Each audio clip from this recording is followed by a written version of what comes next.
Баршаңызға қайырлы күн, құрметті менің көрермендерім. Арнама қош келдіңіздер. Видеоны соңына дейін толық көру үшін арнамнан алыстамай лайк басып, каналға тіркеліп қоюды ұмытпаңыз. Ең алдымен біз сотейникке сүтімізді құямыз. Үстіне қантты саламыз. Жақсылап араластырамыз.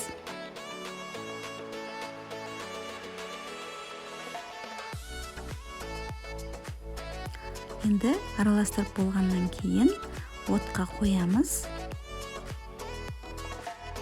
Ақырын араластырып отырамыз. Үздіксіз венчикпен қозғап отыратын боламыз.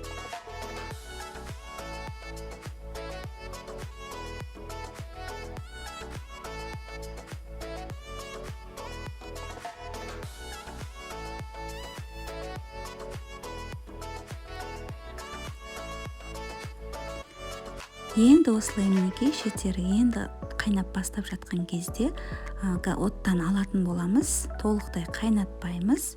Мінекей оттан алдық. Енді үстіне сары майды саламыз. Жақсылап араластырамыз. Сары майымыз ериді. Жақсылап араластырамыз.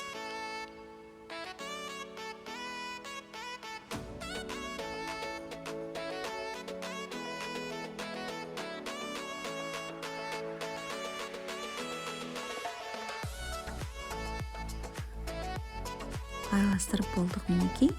Енді таза ыдысымызға осы қоспамызды құямыз. Үстіне бір жұмыртқа саламыз. Жақсылап араластырамыз. Енді ұнымыздың жартысын ғана саламыз. Барлығын толықтай салмаймыз. Енді үстіне қопсытқыш саламыз. Жақсылап бір араластырып жібереміз.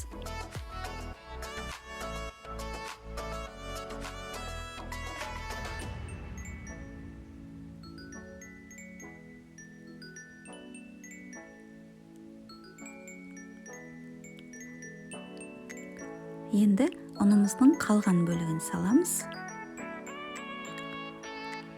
Араластырамыз.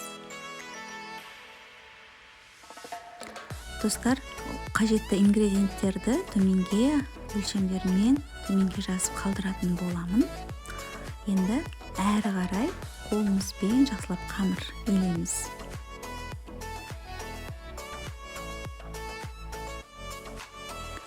Қамырымыз қолға сәл жабысып тұрады. Ол ештеңе емес, арасында ұн сеуіп, жақсылап илеп аламыз.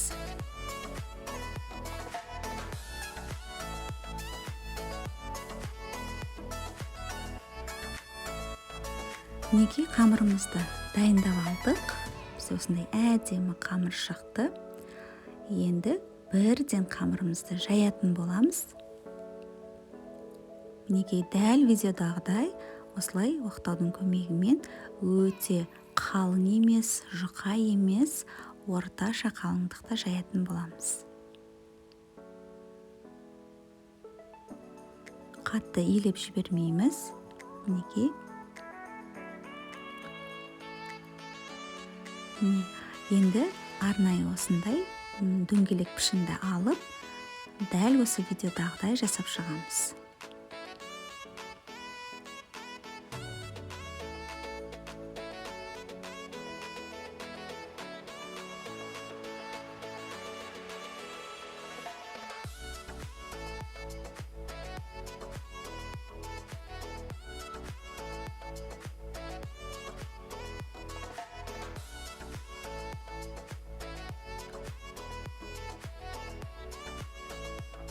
Мінекей артығын алып тастаймыз. Мінекей осындай әдемі дөңгелек пішінді болды.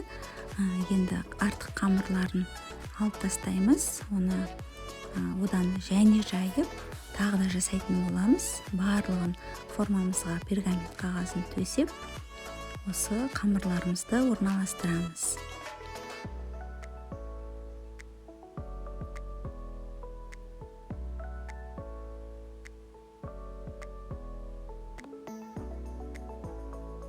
Мінекей, енді келесі артылған бөлігін дәл осылай жаямыз.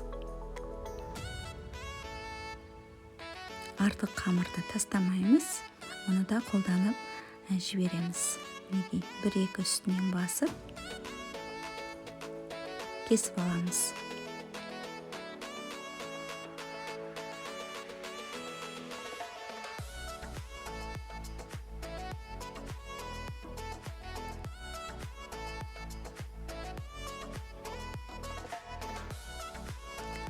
Барлығын орналастырып алдық.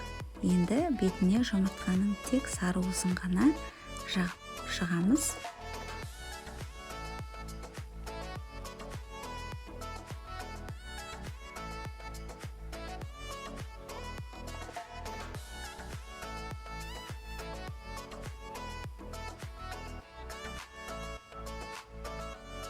Пешімізді алдын ала қыздырып қоямыз. Қызып тұрған пеште 150-180 градустың арасында 30 минутта пісіріп аламыз. Жағып алдық. Енді шанышқының көмегімен бетіне дәл осындай узор жасап шығамыз.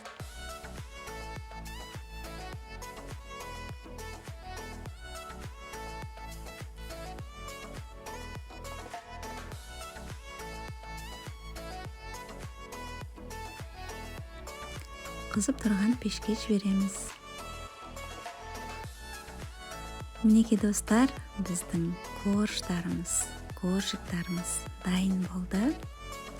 Өте жұмсақ әрі балалық шақтың дәмін еске алатындай, сондай дәмді корждарымыз пісті. Сіздер де дәл осылай осы рецептпен жасап дайындап көріңіздер. Ең бірінші балаларға ұнайтыны сөзсіз.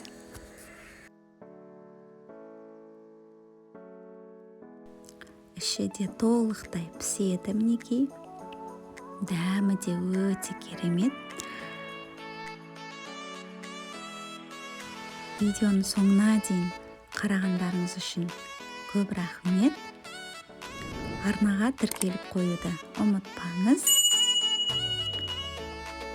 Баршаңызға ас болсын.